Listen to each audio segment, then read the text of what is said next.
Hello students, so today we are going to start a new chapter, probability, that is chapter number 16, okay. So at first we will discuss the theory part of probability and then we will start the exercise. So you note down the definitions which we will discuss at first, okay. So the first definition is the definition of probability. We are going to start the chapter probability and you need to know now what is probability. So you have got probability in class 10 also. What is it? It is the chance of happening of any event, okay. So what is probability? It is the chance of happening of an event. For example, suppose you toss a coin, then the probability of getting head and tail is what? 50%. That means you cannot say that after tossing the coin you will get head or tail. You may get head also or tail also. And what is the probability? 50% chance, okay. Next comes random experiment. What is random experiment? An experiment is called a random experiment if it has more than one possible outcome. Outcome means the result, okay, which you get after doing an experiment. So if it has more than one possible outcome, then it will be a random experiment and it is not possible to predict outcome in advance. That means at first you cannot say whether you will what will be the outcome. For example, if you suppose you are tossing a coin twice, okay, so at first you are getting head, okay, so in the second time is it possible to say that you will definitely get head or tail? No, we cannot say. Hence it is not possible to predict outcome in advance. Such type of experiment is called what? Random experiment. Next comes outcomes and sample space. So what is outcome? As I told you, while doing an experiment, whatever result you get, that is called outcome of an experiment, and set of outcomes is called sample space. What is sample space? The set which is formed by the outcomes is called sample space. For example, when you toss a coin, the possible outcomes are head and tail, and the set forming the outcomes will be called what? It is called sample space. It is usually denoted by S. So S will be equals to H comma T in this case, okay. So the next definition is event. What is event? An event is associated with a subset of sample space. Just now we have I have taught you what is sample space. Sample space is what?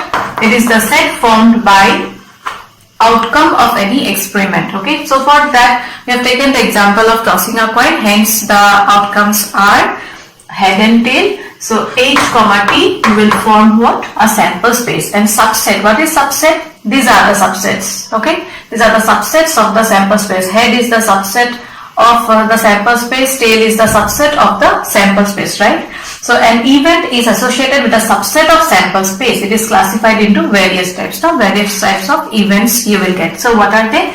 Let's discuss impossible event. What is an impossible event? The empty set phi is called impossible event. That means suppose E be any event where the number appears on the die is 7. So in a die we know what is the highest number? That is equals to 6, right? So is it possible that 7 will appear in a die? No, it's not possible. Hence that will be what? Impossible event.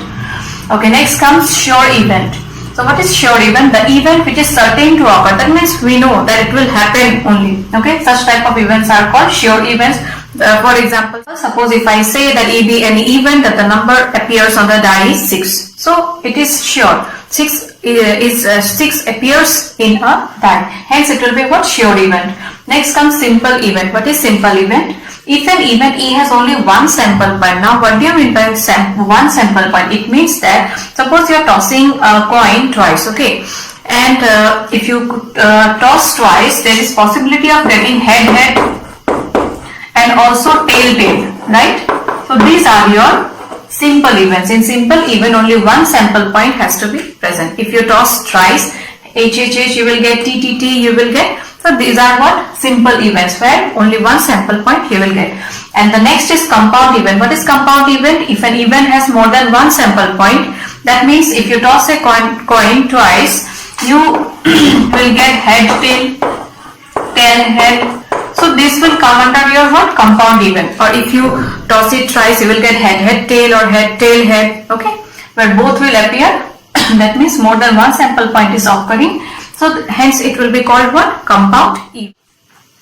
So next we are going to discuss algebra of events. Okay, suppose two events are given and you are given to operate it. Then how will you do? Here the events you cannot directly add or subtract, multiply or divide, right? So how to proceed? So the first is the event A or B. Suppose you are given to find A or B, and that will be equals to what? A union B. In sets you have got now A union B. So A union B symbolizes what? Event A or B. Next, the event A and B. A and B is equals to what? A intersection B. A intersection B means the common elements between A and B, and A union B means all the elements which are contained in A and B, and both. The event A but not B. A but not B means A minus B, and A minus B is equals to what? A intersection B complement. What is this? B complement. Okay, B complement means those elements which are present, which are not present in B but present in the universal set. That is what? B complement. Okay, next comes complementary event. Complementary event, as I told you, B complement is same as this, those elements which will not be present in B but present in the universal set. Complementary event means for event A, there corresponds another event A dash, that is A complement, called the complementary event to A. Okay, that means if suppose S is equals to head, head, tail, tail, head, tail, tail. Okay, and let A be any event which is equals to head, and tail, tail. Hence, A complement will be equals to what? Those events which are not present in A but present in the sample space. So what are they? Head, tail, and tail, head. This is complementary event. This is the complementary event to A. For each and every event, you will get a complementary event. Okay. Mutually exclusive event. What is that? Two events A and B are mutually exclusive events if the occurrence of any one excludes the other.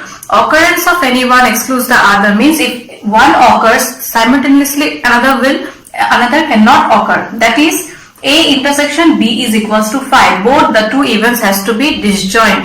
That means no common elements should be there. No common event should be present. Okay. If A intersection B is equals to 5, then both the events A and B will be called what? Mutually exclusive events. Remember, they are disjoint sets. Now the next is exhaustive events. So what are exhaustive events? If E1, E2, E3 up to En are events in sample space. Suppose some events are there in a sample space, and if their union is equals to sample space, then each of the events will be called what? Exhaustive events. For example, suppose S is equals to 1, 2, 3, 4, 5, 6. Okay. So we are taking an event E1 which is equals to 1, 2, 3. E2 equals to 2, 3, and E3 is equals to 4, 5, 6. Hence, in this case, E1 union E2 union E3 will be equals to how much? 1, 2, 3, 4, 5, 6, which is equals to what? Equals to the sample space, and hence each of these events will be called what? Exhaustive events, right? I think so you have understood what are exhaustive events. Next is probability of equally likely outcome. That means whatever outcomes you will get now, the probability of happening of each outcomes are equally divided. Okay. So let S be a sample space and E be an event such that NS, the meaning of this is number of elements in sample space, is equals to M number of elements in E be an event. For that, the number of elements is equals to small n. If each outcome is equally likely, then probability of E is equals to what? N by M. Okay, this thing will be applied while doing the sums. Probability of any event where each event are equally likely is equals to what? Number of elements in E divided by sample space. Sample space means total elements in any event. Okay. Now we will discuss few things which will be required while doing word problems. Okay.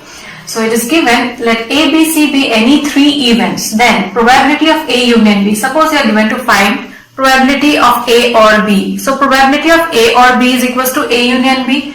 Hence which is equals to probability of A plus probability of B minus their intersection.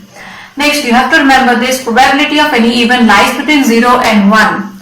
Any event probability will always lie between 0 and 1, and its value can be equals to 0 and 1 also, but it cannot exceed these two. Okay, it will lie between 0 and 1. It can be 0 also and 1 also. Next, probability of happening of any event plus non-happening is equals to 1. Probability of A union B union C. Suppose 3 events are there and you are given to find A or B or C. Okay, so that is equals to probability of A plus probability of B plus probability of C minus intersection of each, A intersection B, B intersection C, C intersection A plus the intersection of all the 3. Okay, these formulas are same as those which you got in sets, right? Probability of A minus B. A minus B means A but not B. That is equals to what? Probability of A minus their intersection. Okay, so these things you have to keep in mind. We have completed the theory part. You go through the theory part, it will be easy for you to understand when we start the exercise. Okay, so let's start the exercise. So the first question is, describe the sample space where a coin is tossed 3 times. Okay, so if a coin is tossed 1 time, so what will you get? Head, tail, right? If it is tossed twice, then what will you get? Head, head,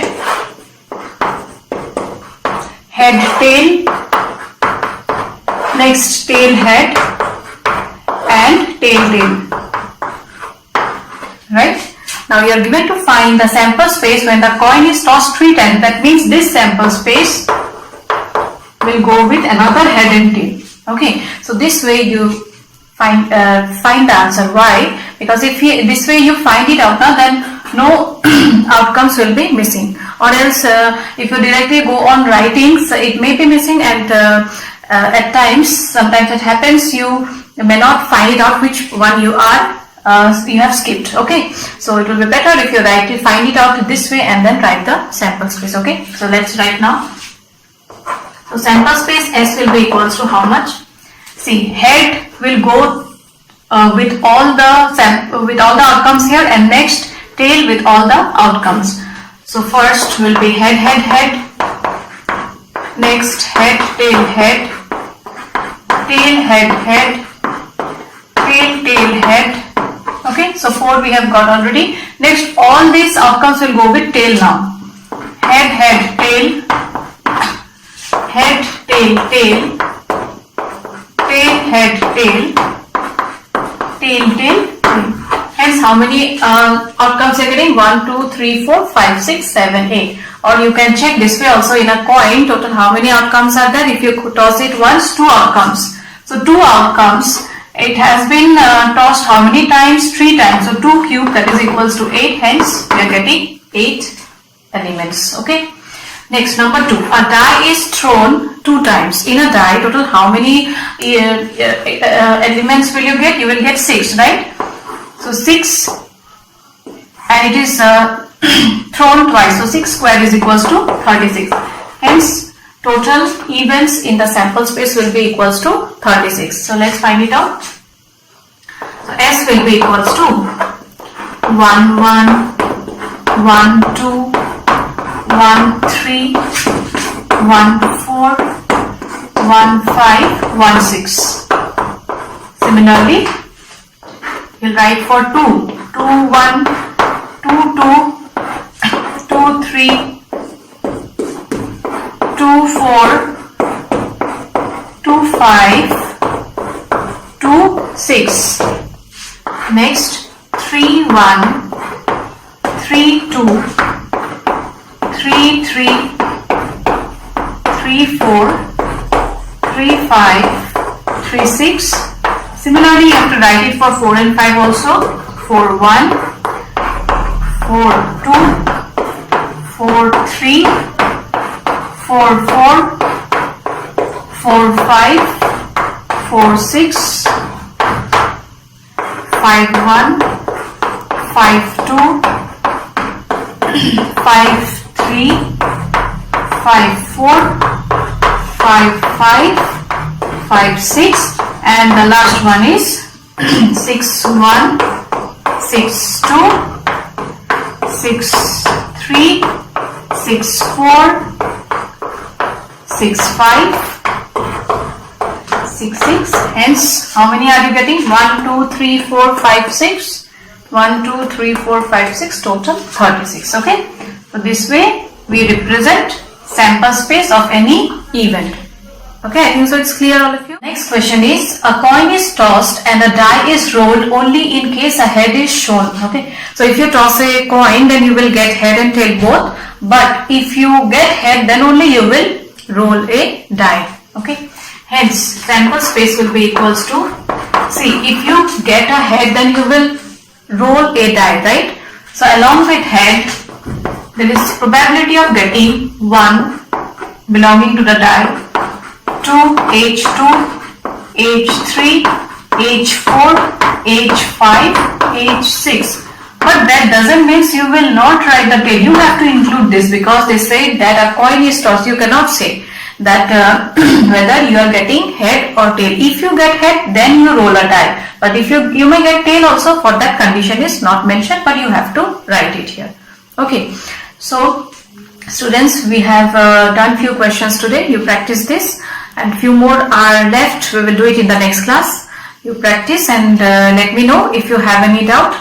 With this, I end today's class. Thank you. Take care.